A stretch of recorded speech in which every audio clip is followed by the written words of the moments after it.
Hello everyone, welcome to my channel. मैं हूं मनोज शर्मा और आज की क्लास में हम करने जा रहे हैं क्लास 12th का चैप्टर अकाउंटिंग रेशियो आगे कंटिन्यू, जिसको हम टीएस ग्रेवाल टेक्स्ट बुक से कर रहे हैं। अब तक इसके 1 to 13 क्वेश्चन हो गए।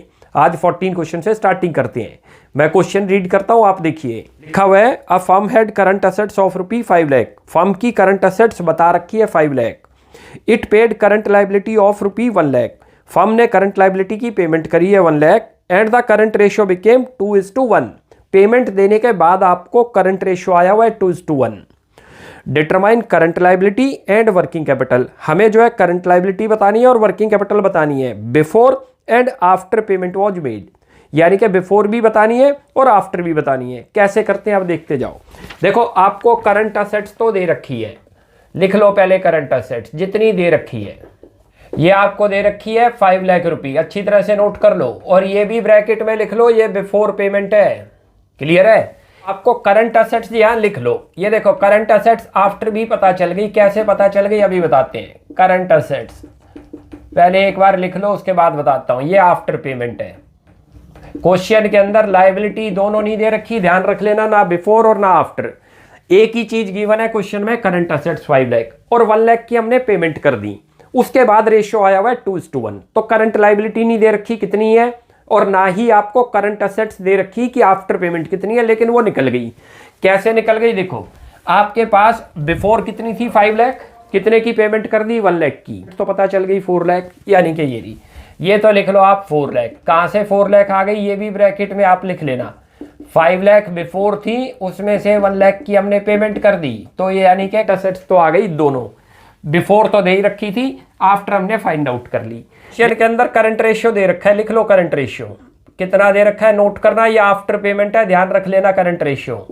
तो ये करंट असेट्स हो गई और करंट लायबिलिटी हो गई, दोनों आफ्टर वाली हैं, ध्यान रख लो। ये आफ्टर है, लिखा हुआ है क्वेश्चन के अंदर कि पेमेंट देने के बाद करंट रेशियो कितना आया है 2:1। वो पुट करो यहाँ। ये तो 2:1 हो गया। करंट असेट्स आफ्टर पेमेंट कितनी है? देखो ये दे रखी है, ये लिखी हुई आफ्टर 4 लाख रुपए लिख दो। ये तो 4 लाख आ गई। और करंट लायबिलिटी आपको दे नहीं रखी। करंट लायबिलिटी को एक्स एज्यूम करते हैं और यहां मैं दो, यहां पर लिख दो let the current liability after payment of 1 lakh be X. ये हमने एक्स मान लिया और ये एज्यूम भी कर दिया, ये रहा। अब यहां से निकल जाएगा हमारा क्वेश्चन। देखो इक्वेशन को सॉल्व कर लो। इक्वेशन को सॉल्व करते हो तो 2x = 4 लाख आ गया, ये लिख लो 2x = 4 लाख। क्लियर है? और x की वैल्यू अब आपकी आ गई, कितनी आ गई x की वैल्यू? 4 लाख डिवाइडेड बाई करो 2, तो कितना आ गया ये चेक करो। ये क्या चीज आ गई? x क्या माना था आपने? देखो ये रहा, आफ्टर पेमेंट हमने करंट लायबिलिटी मान रखी थी। अब हमारा क्वेश्चन हो गया, यहां पर लिख लो करंट लायबिलिटी। अब करंट लायबिलिटी ये आफ्टर आई है, ध्यान रख लेना। अब आफ्टर पेमेंट कितनी आई है ये लिखी हुई अभी आपके सामने, ये रही 2 लाख। तो हमारे पास अब दोनों चीजें आ गई, ध्यान रख लो। क्या दोनों चीजें आ गई? करंट लायबिलिटी बिफोर भी आ गई। कैसे पता चल गया? देखो 1 लाख की पेमेंट देने के बाद 2 लाख आई है, तो बिफोर क्या रही होगी? 1 लाख इसमें ऐड कर दो, 3 लाख रही होगी। लिख दो यहां पर करंट लायबिलिटी, ये लिखो बिफोर पेमेंट। भाई आपकी 2 लाख तो आई थी बाद में, और प्लस करो उसमें 1 लाख, तो आपकी ये भी आ गई। कितनी आ गई? 3 लाख रुपए। दोनों लायबिलिटी हमें पता चल गई। यही तो हमसे क्वेश्चन में पूछ रहा था, बिफोर भी बताओ और आफ्टर भी बताओ। क्लियर है? अब क्वेश्चन में एक चीज और पूछ रहा है हमसे, कह रहा है कि वर्किंग कैपिटल भी बताओ बिफोर और आफ्टर। वर्किंग कैपिटल का फॉर्मूला लगा दो, लिखो यहां पर। वर्किंग कैपिटल कैसे बनती थी याद करो, या लिख लो working capital current assets minus current liability और ब्रैकेट में कर देना before. Current assets minus current liability कितना आ रहा है ये चेक करो। करंट असेट्स बिफोर की बात है, बिफोर देखो ये दिख रही 5 लाख, लिख दो 5 लाख। और करंट लायबिलिटी बिफोर कितनी आई है? 3 लाख, ये निकाल ली हमने, लिख दो 3 लाख। ये क्या चीज आ गई आपकी? 2 लाख आ गई। वर्किंग कैपिटल बिफोर नोट कर लो, ये रही, ये भी आ गया। अब कह रहा है वर्किंग कैपिटल आफ्टर भी निकालनी है, आफ्टर पेमेंट, तो वो निकाल दो। लिखो यहाँ वर्किंग कैपिटल। आसान है क्वेश्चन, कोई मुश्किल नहीं है। ब्रैकेट में कर देना आफ्टर पेमेंट। चलो जी, करंट असेट अब कौन सी वाली है? आफ्टर वाली की बात करो। ये रहा करंट असेट्स आफ्टर पेमेंट कितनी दिख रही है? 4 लाख, लिखो 4 लाख, ये रहा। और आफ्टर करंट लायबिलिटी कितनी है वो देखो, ये रही, ये जो निकाल ली अभी 2 लाख, माइनस करो 2 लाख। बाई चांस दोनों ही 2 लाख आ रही हैं, ये रहा। ये क्वेश्चन हो गया हमारा। क्लियर हो गया भाई? 4 चीज पूछ रहा था हमसे। करंट लायबिलिटी पूछ रहा है, बिफोर बताओ और आफ्टर बताओ। आफ्टर तो रेशियो से ही निकल गई थी, और बिफोर निकालने के लिए क्या किया, उसमें 1 लाख ऐड कर दो, क्योंकि आपने ये जो आफ्टर निकाली है इसमें पेमेंट माइनस हो चुकी। बिफोर निकालने के लिए उसमें प्लस करोगे तो बिफोर पता चल गई। करंट असेट्स हमें दे ही रखी थी बिफोर, आफ्टर कैसे निकलेगी, पेमेंट करोगे तो कम हो जाएगी, ये कम करके दिखा दी। फिर वर्किंग कैपिटल का फार्मूला लगा दिया, current assets minus current liability, ये दोनों पुट कर दो, यदि क्लियर हो गई। तो ये क्वेश्चन हमारा हो गया 14। अब एक और करते हैं 15। मैं रीड करता हूं, आप देखिए, लिखा है a firm had current liability of ₹5,40,000। Current liability दे रखी है 5,40,000। कहता है it purchase stock of ₹60,000 on credit. हमने 60,000 का स्टॉक क्रेडिट में परचेज कर लिया। After the purchase of stock purchase करने के बाद करंट रेशियो कितना आया हुआ है, 2:1। ध्यान रख लेना, आफ्टर आया हुआ है। Calculate current assets and working capital after and before the stock was purchase. जैसे 14 था कुछ वैसे है, उसके अंदर आपको लायबिलिटी फाइंड आउट करनी थी, इसमें करंट असेट्स फाइंड आउट करनी है। कैसे करते हैं देखते जाओ। देखो सबसे पहले जो आपको दे रखा है वो लिख लो। एक तो आपको दे रखा है करंट लायबिलिटी, वो लिखो यहाँ, दे रखी है 5,40,000 और कहता है 60,000 की परचेज, ये भी लिख लो। करंट लायबिलिटी है, बिफोर परचेज है, क्लियर लिखा हुआ है, बिफोर परचेज आई है। उसके बाद हमें ये तो पता चल गई कि आफ्टर परचेज कितनी आएगी। कैसे पता चल गई, 60,000 की परचेज कर रखी है क्रेडिट में, हमने 60 का क्रेडिट में परचेज करा तो करंट लायबिलिटी इंक्रीज होगी, क्योंकि आपने स्टॉक क्रेडिट में परचेज करा है। तो आपकी करंट लायबिलिटी भी आ गई। कितनी आ गई, नोट करो यहाँ, ये आफ्टर परचेज 6 लाख आ गई, लेकिन करंट असेट्स क्वेश्चन में नहीं दे रखी। दोनों लिख लो पहले, जो गिवन आपको, ये गिवन नहीं है लेकिन ये निकाल ली हमने। ये आपकी आ गई 5,40,000 आपको है और 60,000 आपका ये आ गया। टोटल कितनी बन गई, 6 लाख रुपये। ये आपकी आफ्टर परचेज आ गई, ब्रैकेट में कर लो। क्लियर है, ये दो चीज तो हमें पता ही चल गई। अब रेशियो आपको क्वेश्चन में दे रखा है, कितना रेशियो दे रखा है, नोट करो। रेशियो आपको दे रखा है, करंट रेशियो लिख दो। करंट रेशियो कितना दे रखा है, ये रहा, current assets upon current liability, ये दे रखा है 2/1। असेट्स तो दे नहीं रखी, करंट असेट्स को एज्यूम करते हैं x, और ये करंट लायबिलिटी आपको दे रखी है आफ्टर परचेज इतनी। ब्रैकेट में ये मेंशन भी कर दो आप यहाँ पर, current assets after purchase of stock भी x। चलो जी, ये हमने x मान लिया, ये मेंशन कर दिया, क्लियर है। अब इस रेशियो को सॉल्व कर लो। देखो करते हो ये 2:1, तो x की वैल्यू आपके पास आ गई, क्या चीज आ गई, 6 लाख, और इनटू कर दो 2, कितना बन गया, 12 लाख रुपये आपकी क्या चीज आ गई, याद करो, ये करंट असेट्स आ गई आपकी। क्लियर है, यही तो नीड थी हमें करंट असेट्स की। और ये कौन सी करंट असेट्स आई है, आफ्टर परचेज आई है। यहां लिख भी दो, ये आपकी आ गई क्या चीज, करंट असेट्स, और ये मेंशन भी क्लियर कर दो, कितनी आ गई, ये 12 लाख आ गई, और ब्रैकेट में कर दो आफ्टर परचेज। तो अब हमें कौन सी करंट असेट्स चाहिए, बिफोर चाहिए। देखो जैसे लायबिलिटी दो थी कि बिफोर और आफ्टर, ऐसी करंट असेट्स भी है, ये तो आफ्टर आ गई। बिफोर के अंदर क्या रही होगी, ये कम रही होगी, क्योंकि उस टाइम हमने स्टॉक परचेज नहीं करा, तो कम है तो माइनस कर देंगे। लिख दो यहाँ पर करंट असेट्स बिफोर परचेज, कितना होगा, 12 लाख करो और माइनस करो इसमें से 60,000 की परचेज थी, तो 11,40,000 आपकी बिफोर परचेज आ गई। यही तो नीड थी हमें, और ब्रैकेट में यहाँ लिख दो बिफोर परचेज। क्लियर है। अब वर्किंग कैपिटल फाइंड आउट करते हैं। क्वेश्चन में कह रहा है वर्किंग कैपिटल भी निकालो, बिफोर भी और आफ्टर भी, वो यहाँ कर लेते हैं। जरा यहाँ लिख दो, वर्किंग कैपिटल का पहले फार्मूला लगा दो, क्या है, current assets minus current liability. याद कर लो, ये रहा, एक बिफोर निकालनी है और एक आफ्टर निकालनी है। भाई पहले तो बिफोर निकाल लो, ये रहा, बिफोर करंट असेट्स कितनी दे रखी है, वो पुट कर दो, जितनी आ रखी है आपके पास, ये दे रखी है बिफोर, निकलेगी ये रही। करंट असेट्स देखो कितनी है बिफोर, ये दे रखी, ये आफ्टर परचेज, ये बिफोर, बिफोर है 1140, और बिफोर आपकी लायबिलिटी कितनी है 540, लिख दो। ये तो 11,40,000 है, और माइनस कर दो 5,40,000, करते हो तो ये 6 लाख रुपये आ गया। ये चीज समझ आ गई, ये एक और आंसर आ गया हमारा। अब कह रहा है वर्किंग कैपिटल फाइंड आउट करो आफ्टर परचेज, वो भी निकाल दो। ये रहा, लिख दो यहाँ working capital, current assets minus current liability, और ब्रैकेट में लिख दो आफ्टर परचेज। आफ्टर परचेज के बाद जाहिर बात है करंट असेट्स कौन सी है जो आफ्टर इंक्रीज हो गई, ये रही आफ्टर परचेज, ये दे रखी, कितनी है 6 लाख रुपये, ये तो लायबिलिटी, और आफ्टर परचेज कितनी आई थी 12 लाख रुपये, लिख दो। ये रहा, ये तो 12 लाख रुपये आ गया, और करंट लायबिलिटी कितनी है 6 लाख। क्लियर है, ये आपका आंसर आ गया 6 लाख। दोनों में बाई चांस 6 लाख आ रहे हैं, ये हमारे 4 आंसर आ गए। ये हमसे 4 ही तो पूछ रहा था भाई। करंट असेट्स पूछ रहा था ये रहा, फिर करंट असेट्स पूछ रहा था बिफोर, उसके बाद फिर ये वर्किंग कैपिटल पूछ लिया। अब एक और क्वेश्चन करते हैं 16, काफी अच्छा क्वेश्चन है वो भी। रीड करता हूं, आप देखिए।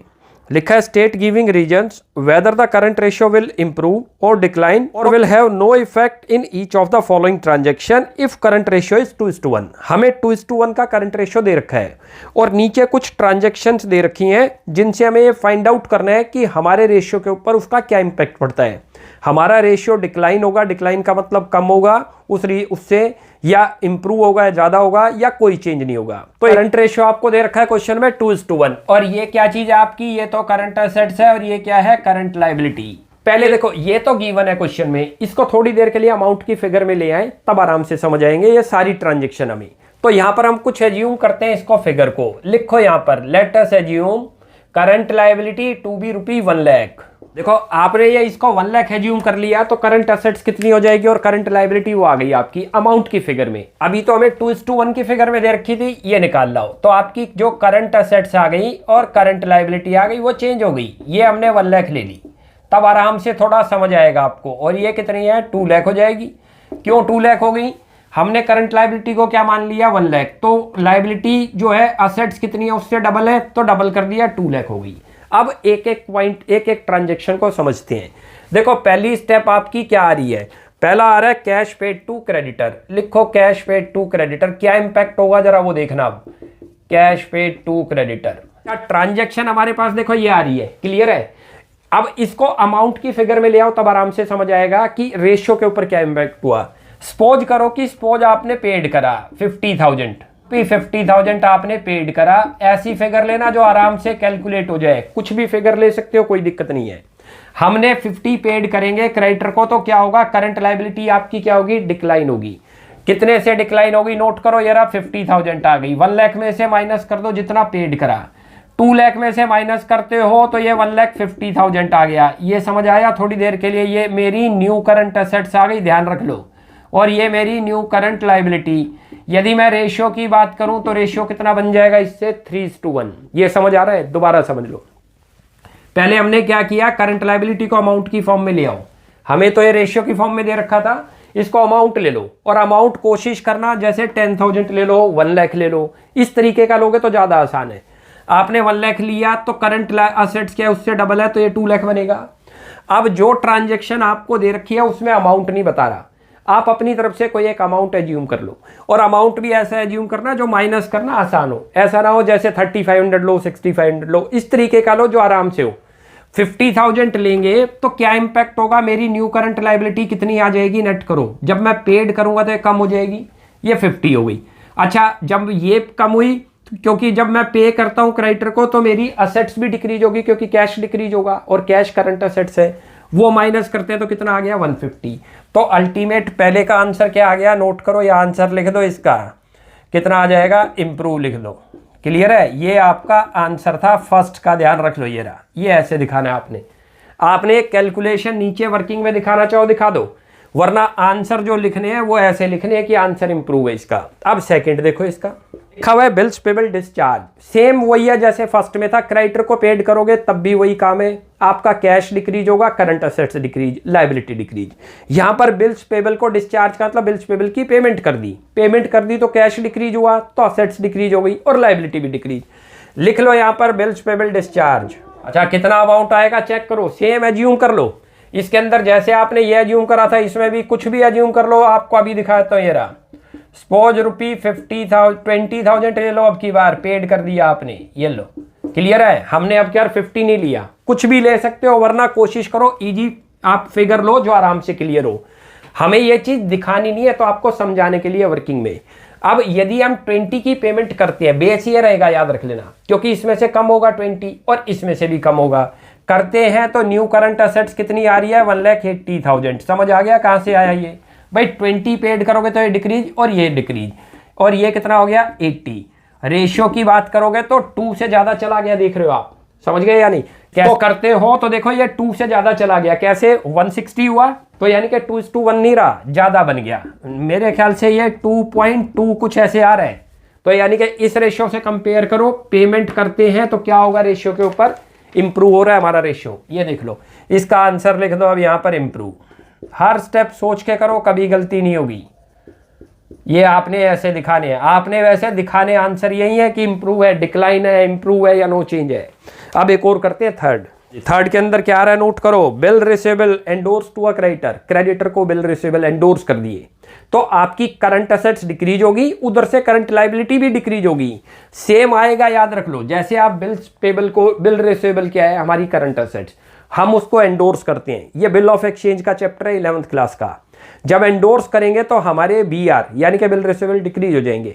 अच्छा, जिसको पे एंडोर्स करते हैं उधर से वो लायबिलिटी भी डिक्रीज होगी। तो सेम इसका भी आंसर क्या आएगा, इंप्रूव आएगा। लिख लो इसका भी आंसर। करने का तरीका यही है, ध्यान रख लेना। कैसे बताया मैंने आपको, क्योंकि तीनों ही सेम चलते आ रहे हैं। इसमें भी हमारी करंट असेट्स डिक्रीज हो रही है और करंट लायबिलिटी डिक्रीज हो रही है। तो जब मेरी ये लायबिलिटी डिक्रीज होगी तो ये भी कम हो गई और करंट असेट्स भी। तो आंसर क्या आ गया, इंप्रूव आ गया। क्लियर हो गया, क्योंकि सेम है इसलिए मैं इसको कर नहीं रहा, आप कर लेना। तीनों की चीजें तो सेम ही दिखती आ रही है। अब करते हैं फोर्थ। डी के अंदर क्या आ रहा है, लिखा है payment of final dividend already declared, final dividend की पेमेंट कर दी। सेम इसके अंदर भी वही चीज आ रही है। यहां लिख लो पहले आप, फाइनल डिविडेंड पेड। यहां मान के चलो रुपी, सपोज करो यहाँ 50,000 पेड, ये एज्यूम कर लो कोई भी फिगर मैंने आपको बताई थी, तब आराम से समझ आ जाएगा। यदि हम इसकी पेमेंट करते हैं तो पहले तो ये चेक करते हैं क्या इंपैक्ट है। देखो, हर ट्रांजेक्शन में दो अकाउंट इन्वॉल्व दिखेंगे।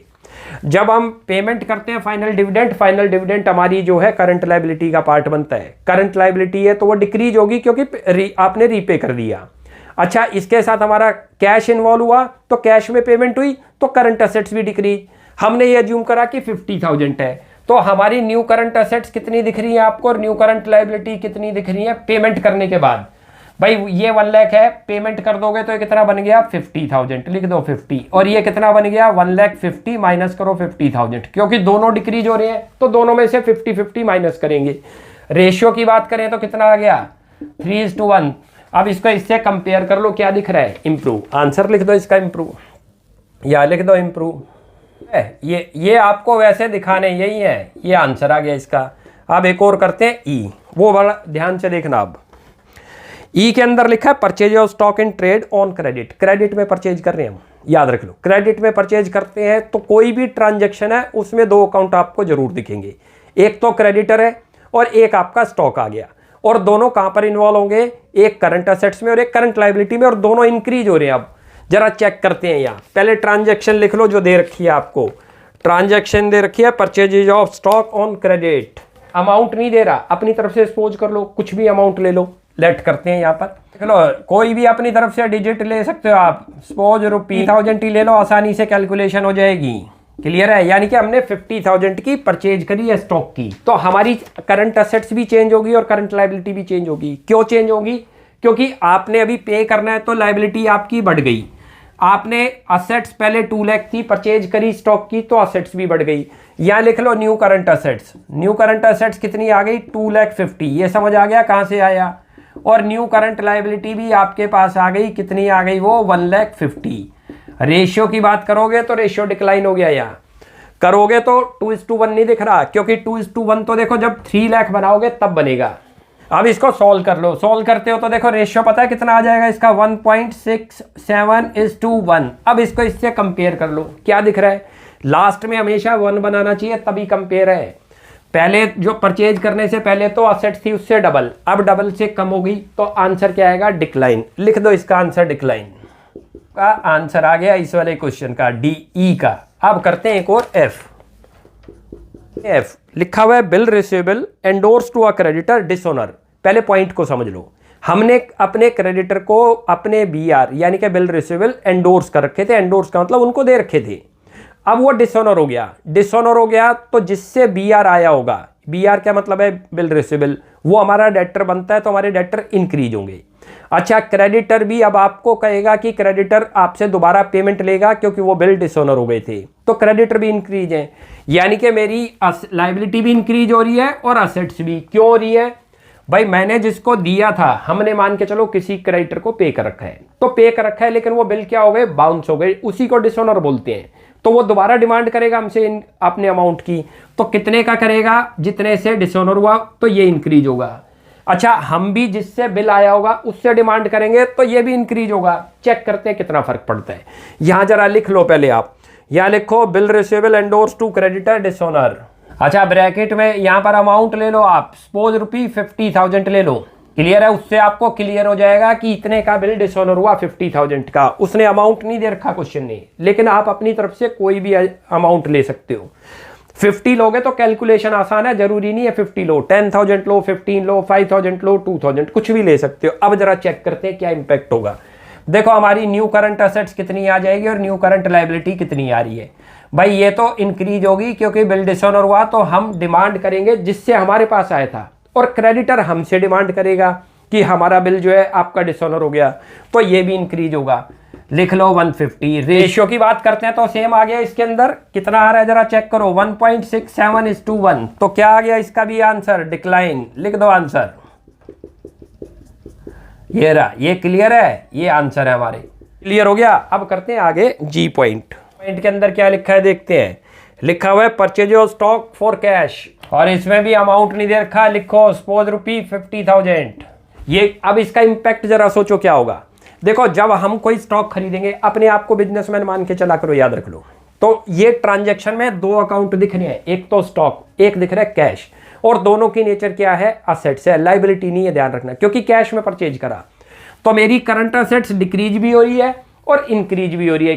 एक तरफ तो 50,000 से वो प्लस होगी क्योंकि स्टॉक आ गया बिजनेस के अंदर, लेकिन बिजनेस का ही 50,000 कैश चला गया, तो आपका कैश दोबारा से करंट असेट्स कितनी बन गई, 2 लाख। लायबिलिटी पे कोई इंपैक्ट नहीं, नो चेंज आ जाएगा इसका आंसर। लिख लो नो चेंज। क्लियर हो गया है, समझा भी देता हूं आपको। ये देखो न्यू करंट असेट्स 2 लाख रुपये है, 50,000 का स्टॉक आया, लिख लो, और 50 का ही कैश चला गया, तो यानी कि आपकी करंट असेट्स पे तो कोई चेंज दिख ही नहीं रहा, और न्यू करंट लायबिलिटी पे तो कोई चेंज है ही नहीं। वो तो एज इट इज आज भी 1 लाख ही है, जितनी पुरानी थी। हमने पुरानी एज्यूम 1 लाख कर रखी थी। ये कितनी बन गई अब भी, 2 लाख, लिख लो। और ये कितना है, 1 लाख। रेशियो कितना आ रहा है, रेशियो आज भी 2:1। कोई चेंज दिख रहा है पुराने से, कोई चेंज नहीं। ट्रांजैक्शन के बाद आंसर लिख लो, नो चेंज। क्लियर है, ये इसका आंसर आ गया, ध्यान रख लो ये रहा। अब एक और करते हैं जी के बाद एच पॉइंट।